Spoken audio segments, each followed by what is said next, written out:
Amigos, ¿cómo están? Bienvenidos a un nuevo encuentro de Mejor Dicho. Gracias por hacernos parte de su familia estos 30 minutos que a partir de este momento comienzan.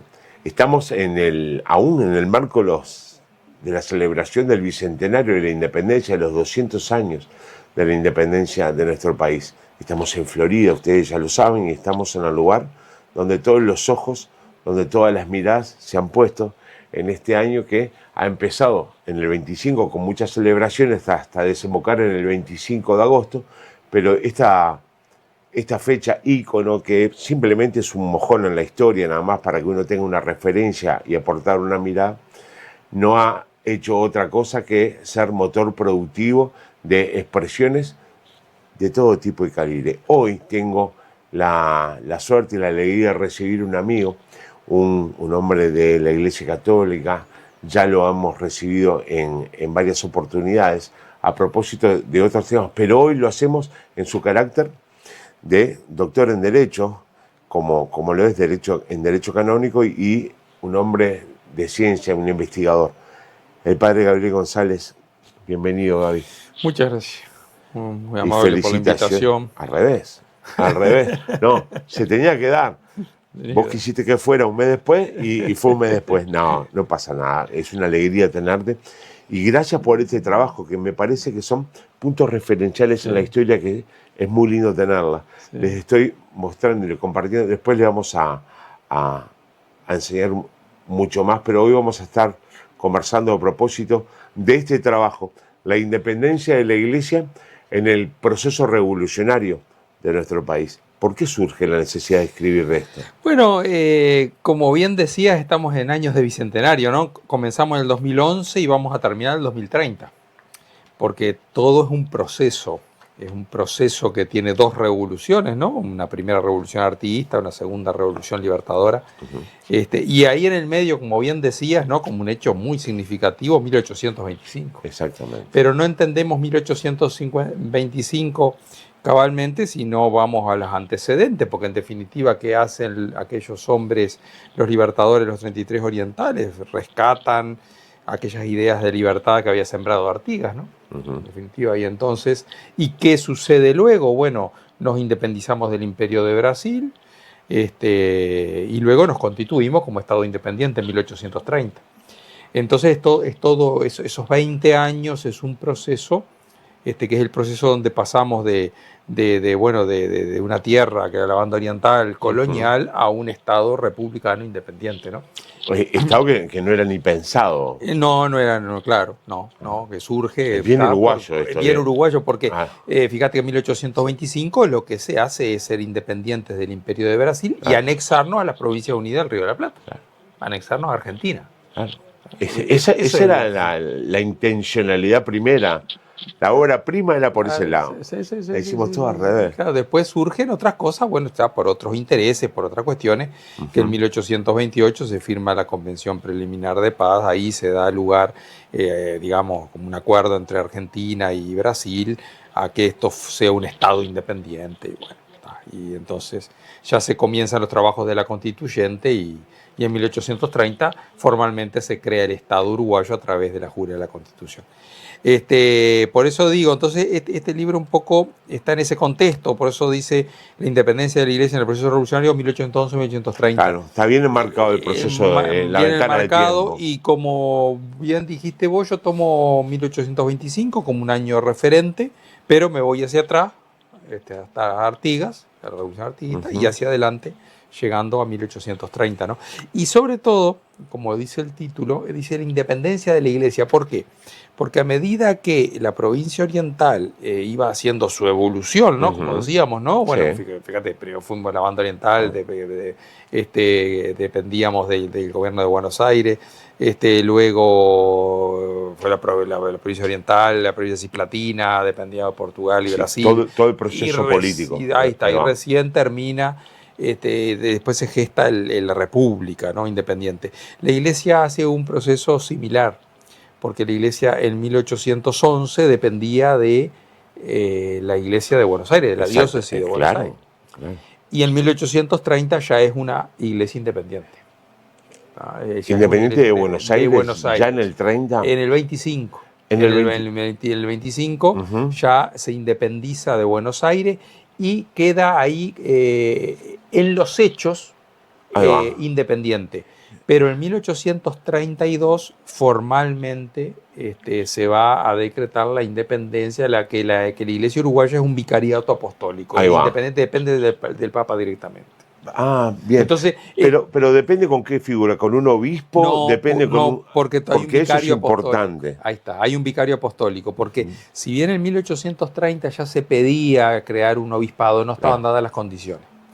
Entonces, ¿por qué? Porque digo, el gobierno tenía que financiar, había que traer clero, había que tener estructuras, bueno, nada de eso tenía ni el Estado ni la Iglesia. Y entonces, fíjate que recién el obispado se crea en 1878. Pasa casi todo el siglo. Entonces, mientras tanto, fue un vicariato apostólico. Me gusta la referencia del 811 y a propósito de significarla la presencia de la Iglesia, porque si cualquiera de nosotros hace un breve recorrido en la memoria y se aparece rápidamente la imagen del sacerdote Damaso Antonio Larrañaga. Claro. Entonces, como decir... ¿Por qué del 11? Bueno, ya hay figuras enmarcadas en procesos políticos, acompañando un proceso político, porque una batalla también forma parte de un proceso político, como fue la batalla de las Piedras, y que es un mojón en la historia, ¿no? Ahí está la cuestión. La Iglesia está tan unida al ámbito político y civil, al nacimiento de la patria, porque eso era lo propio de la época colonial y luego la revolucionaria. Es decir, no podemos entender esa época de nuestra historia como la Iglesia tal como la conocemos hoy y el Estado tal como lo conocemos hoy, porque ninguno de los dos eran tales, ¿no? También la Iglesia y lo que hoy es el Estado uruguayo hicieron un proceso para llegar a lo que es hoy. Eso era una sociedad donde lo civil y lo religioso estaban totalmente unidos. Es decir, no existía uno sin lo otro. Entonces, las figuras de los sacerdotes son clave, porque no son solo figuras religiosas, son figuras políticas y sociales.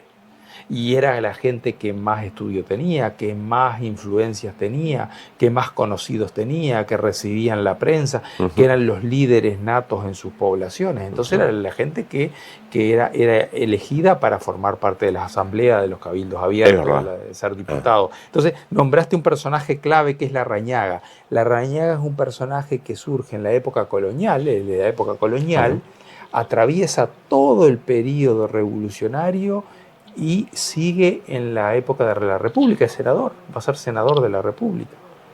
Es decir, está en todos los... Acabaste de decir algo que es importante significar, porque el hecho cultural, me refiero, a la diferencia de preparación del criollo, y no es por menospreciar, porque en realidad valoramos y mucho el esfuerzo de esos hombres para darnos una patria.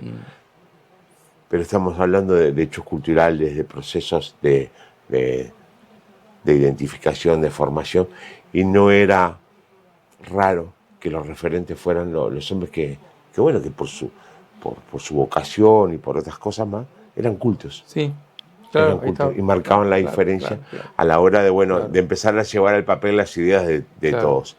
Sí. Estamos hablando de la independencia de la Iglesia en el proceso revolucionario. Este libro, que no es la obra prima de este hombre, hay un montón atrás, pero es su último trabajo y que generosamente le ha venido a compartir con todos nosotros. Hacemos una brevísima pausa. Recién empezamos a hablar así nomás de 1811 y tenemos 20 años en 10 minutos. Vamos a ver qué vamos a hacer. Señores, sigan adelante, seguimos en Mejor Dicho. Vengan mis amigos, que la fiesta está acá. Que esta noche para cenar. La Junta Departamental es el lugar donde tu voz se transforma en decisiones. Aquí se aprueban ordenanzas, se controla la gestión de la Intendencia y se generan espacios de participación. Los ediles trabajan para que cada barrio y cada localidad sean escuchados. Junta Departamental de Florida, más cerca de vos. ¡Qué calor! Deja de pasar calor. En Amoblamientos Benoy, vení y elegí el mejor ventilador. Amoblamientos Benoy, Rodó 424, teléfono 4352-1039.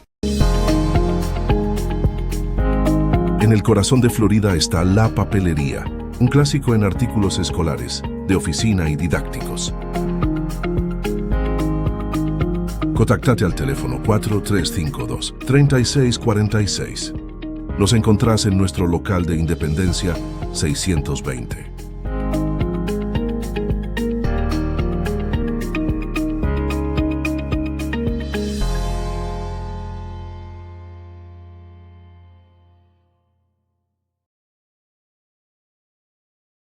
Vengan mis amigos, que la fiesta está acá. Que esta noche para cenar. Segundo bloque de Mejor Dicho, estamos con el padre Gabriel González Merlano a propósito de su último trabajo de investigación, la independencia de la Iglesia en el proceso revolucionario, este proceso que abarca de 1811, lo enmarca hasta 1830, pero seguro hay mucho más por delante. Mencionaste a figuras claves en la historia, mencionaste a Artigas. ¿Cuál era la conjunción de Artigas con la Iglesia Católica? Bueno, es muy importante. ¿Ah, sí? En primer lugar, hay algo que, bueno, dado un laicismo acá bastante ridículo que tenemos en este país, que no se menciona, y la figura de Artigas ha sido muy recortada en el aspecto de su fe católica. Artigas viene de una familia muy católica, te va a gustar esto a vos, ya lo sabrás, pero Sí. de espiritualidad franciscana. Los padres, vos que te educaste con los franciscanos, los padres eran de la Orden Tercera de San Francisco, su padre, su abuelo, incluso su padre tenía el título de limosnero, que era aquel que recogía Sí. los donativos y eso, y Artigas se forma en el colegio de los franciscanos, en el colegio San Bernardino, ¿no? Que es el colegio donde comienza como tal la revolución artiguista, porque ahí estaban los frailes. Fíjate que en ese momento, 1808, 1809, estaba Benito Lamas y Monterroso, que pues van a ser dos grandes figuras de nuestra iglesia, pero ahí eran unos frailes jovencitos que estaban en el colegio y daban clase, por supuesto, ya eran profesores, pero eran muy jóvenes. Claro. Eran muy jóvenes. Fueron expulsados, estoy metiendo mucho dato, pero fue expulsado por el lío, aquella famosa, váyanse con sus amigos los matreros, ¿no? Los gauchos. Bueno, esos eran los frailes que fueron expulsados. ¿Por qué? Porque ahí se estaba gestando la revolución artiguista. Claro. Ese fue el foco intelectual. Sí. El colegio San Bernardino, porque era el foco intelectual de la época, el foco cultural de la época que había. Imagínate que esos jóvenes comulgaban en la fe, pero no en la intención con sus superiores.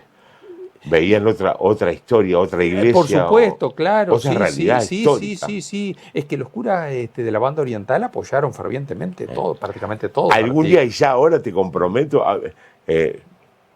los revolucionarios de las diferentes revoluciones que tuvo nuestro país. Sí.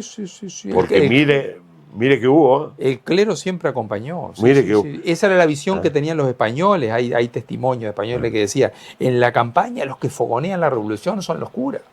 Decían, ¿no? Es decir, era clarito, era eso, ¿no? Es decir, el artiguismo tuvo un apoyo de la iglesia enorme. Y bueno, y luego Artigas, ni que hablar la vida religiosa que tuvo Artigas en el Paraguay, en el retiro, ¿no? Que en el Paraguay, esos 30 años, él se dedicó a dar catequesis, a rezar el rosario todos los días con la gente, a ayudar a los necesitados, o sea, una vida de piedad y de apostolado católico impresionante, de lo cual no se habla. Pero vamos a la Artigas que conocemos todo. Es demasiado espiritual. Es muy espiritual, claro, seguro. ¿Cómo vas a hablar de eso? Claro, como el Artigas que han construido otras ideas que lo quieren hacer deudor. Barra brava que lo quieren hacer. Y lo quieren hacer deudor de las ideas de la Revolución Francesa, o esas cosas que Artigas conoció de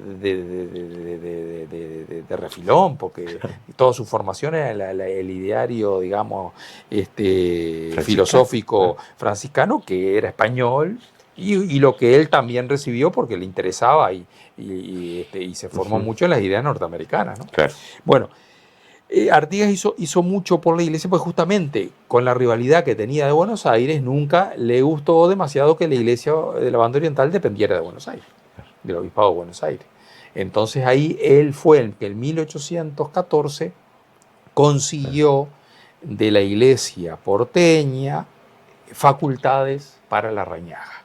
Entonces, para Dámaso Antonio Larrañaga.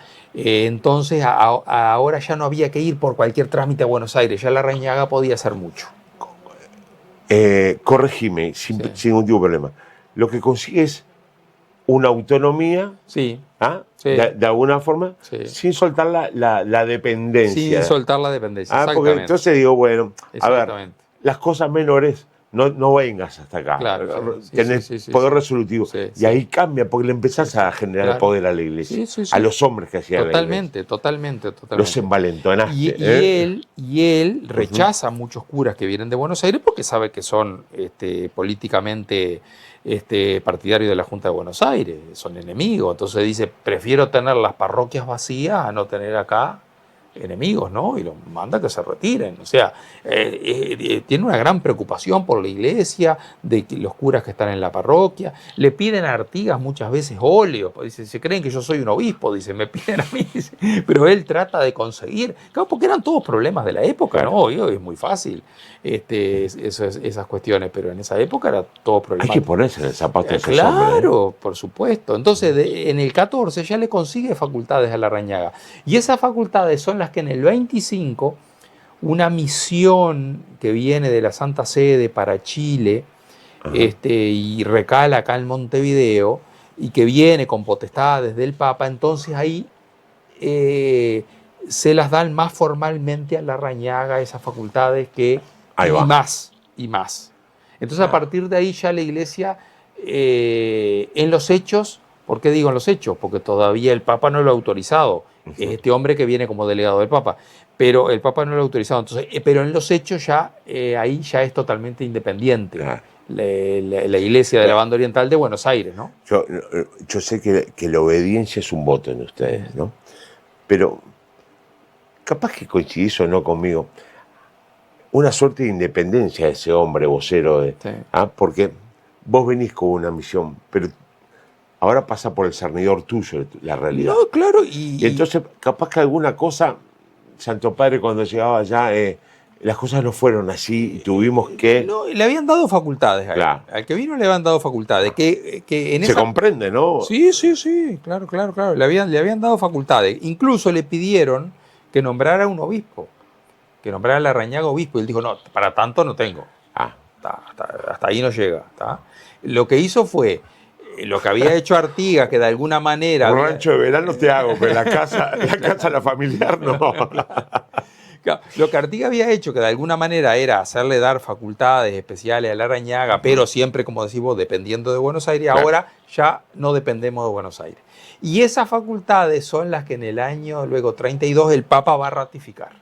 Y ahí sí, formalmente, la Iglesia uruguaya será totalmente independiente de Buenos Aires, que ya lo era en la práctica, pero ahora formalmente. Ahora forma. Te fuiste al 32, te traigo de vuelta al 25 en el último bloque. Sí. Vamos a ver ese proceso de la declaratoria propia acá en la Piedra Alta, en ese ranchito histórico que se menciona, que bueno, para mí es más una fábula que un hecho real, capaz que lo fue, pero ahí también habían sacerdotes, Sí, claro. en esa mesa corta que se dice, donde se formularon aquellos 3 principios básicos que determinaron el puntapié para la formación de la patria. Señores, estamos, mejor dicho, disfrutando de esta mirada que estamos dando histórica al proceso de independencia de la Iglesia, pero dentro del proceso revolucionario, con el autor de este libro, el padre Gabriel González Merlano. Es brevísima la pausa y nos volvemos enseguida.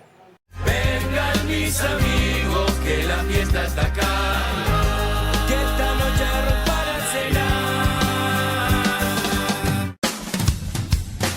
Qué bueno es contar con Pacheco Motos. Si necesito un repuesto, ni lo pienso. Voy a Pacheco y listo. Porque en repuesto para motos, si Pacheco no lo tiene, es porque no existe. Además, llevo mi moto al taller y me entregan los trabajos garantidos y en tiempo. Ahora también compro las bicicletas para toda la familia. Tiene decenas de modelos y al mejor precio de plaza. En Pacheco Motos saben de motos y también de bicicletas. Siempre con el mejor precio contado. Pacheco Motos, 18 de julio y Calleros, la esquina de las motos. La Junta Departamental es el lugar donde tu voz se transforma en decisiones. Aquí se aprueban ordenanzas, se controla la gestión de la Intendencia y se generan espacios de participación. Los ediles trabajan para que cada barrio y cada localidad sean escuchados. Junta Departamental de Florida, más cerca de vos. Vengan mis amigos, que la fiesta está acá. Que esta noche para cenar. Último bloque, de mejor dicho, a propósito de este libro, que es un placer tenerlo en mis manos y que va a ser de rápida lectura. La independencia de la Iglesia en el proceso revolucionario de nuestro país, de nuestra patria. Nos habíamos quedado en el bloque anterior, allá en el 1825, y vamos a ir a algo referencial, porque en 1825, en ese ranchito de donde se dice estaba la Declaración de la Independencia, ahí vivieron sacerdotes, y uno con un papel Claro. más que importante. Claro, porque justamente, y no por casualidad, el presidente de la Asamblea es La Robla, ¿no? El padre de La Robla, que era cura de Canelones. Y sobre todo lo que ahí, nuevamente, lo político unido a lo religioso, porque si bien están haciendo un acto de gestación de algo Claro, nuevo, claro. ¿tá? Es decir, de independencia, Claro. del imperio brasilero. Sin embargo, digo, es un hecho político, como decías Sí, vos hoy. claro. Sin embargo, van a la catedral a celebrar un Te Deum, ¿no?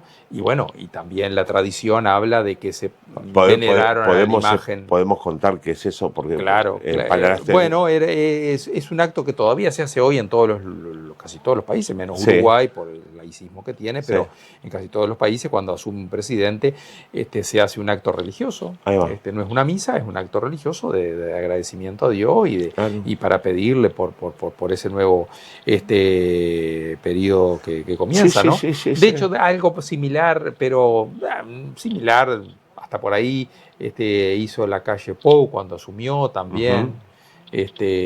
Y creo que Son signos, son signos, sí, que- pero antes tenía mucho peso, justamente por el peso Claro. que tenía la religión Ahí en va. la vida social, ¿no?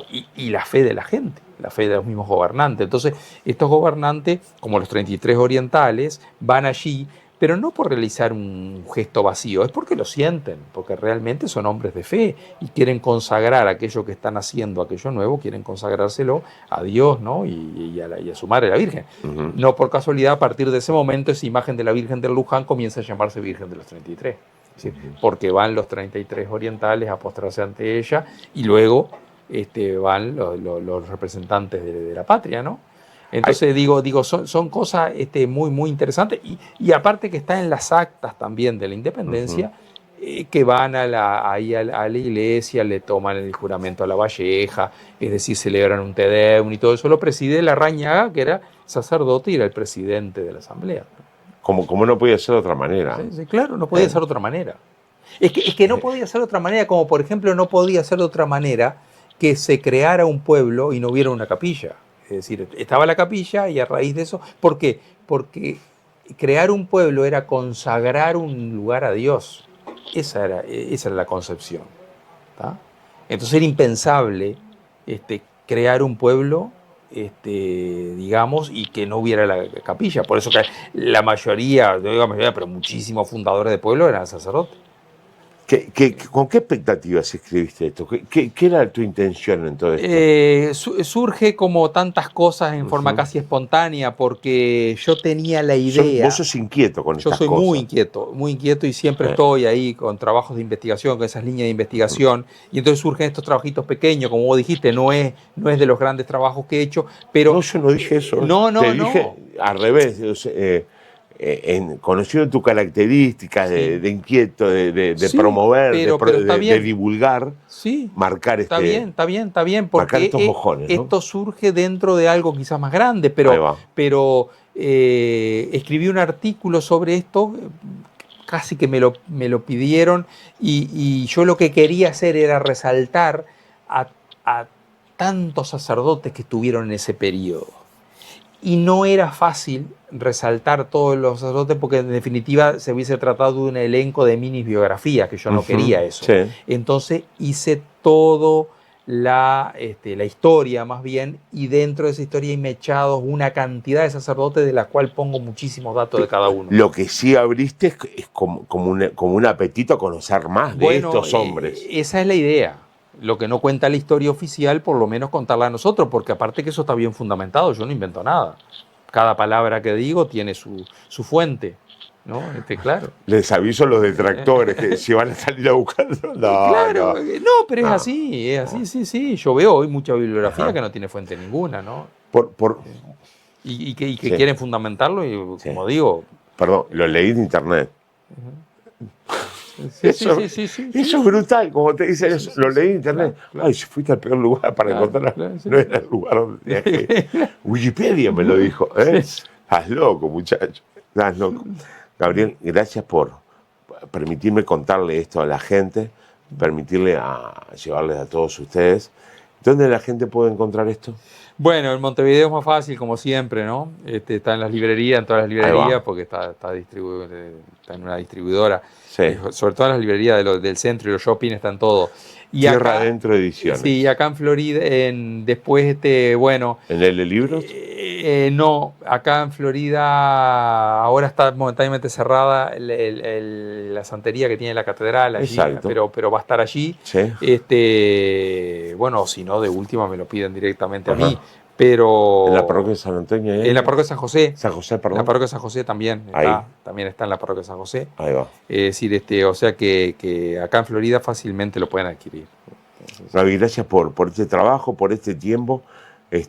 Me encanta este tipo de cosas, me encanta difundirlas, que la gente la conozca y que nos permitas a todos conocer mucho más de la significancia de esta comunidad cristiana que bueno, que no solamente deja huella en la fe, sino en la historia, ¿eh? Ahí está, eso es lo que yo decía el otro día en la presentación. Había mucha gente de la comunidad, ¿no? Es decir, que no tiene mucho conocimiento de historia, pero digo, qué importante que nosotros conozcamos como católicos, ¿no? Me refiero a los católicos, que conozcamos nuestra propia historia, porque hoy tenemos estas comunidades que tenemos porque hubo esa gente, ¿no? Que forjó esa iglesia. Me queda un minuto. Es obligada la referencia que tengo que hacer. El Papa acaba de consignar un nuevo obispo para la diócesis de Florida y Durazno, que formamos parte.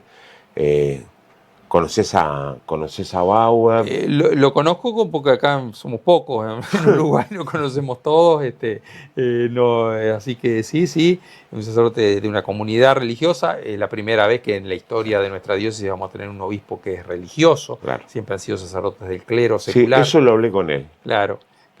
Y por tanto tiene mucho de positivo, muchas cosas quizás no tanto, porque la espiritualidad del clero secular es distinta a la vida religiosa, pero tiene otras cosas positivas porque también viene con otra experiencia de otras actividades, y eso también puede ser muy enriquecedor. Un hombre y aparte que es formador también. Un hombre que es formador, es decir, él humanamente es muy bien para el trato y todo, o sea que digo...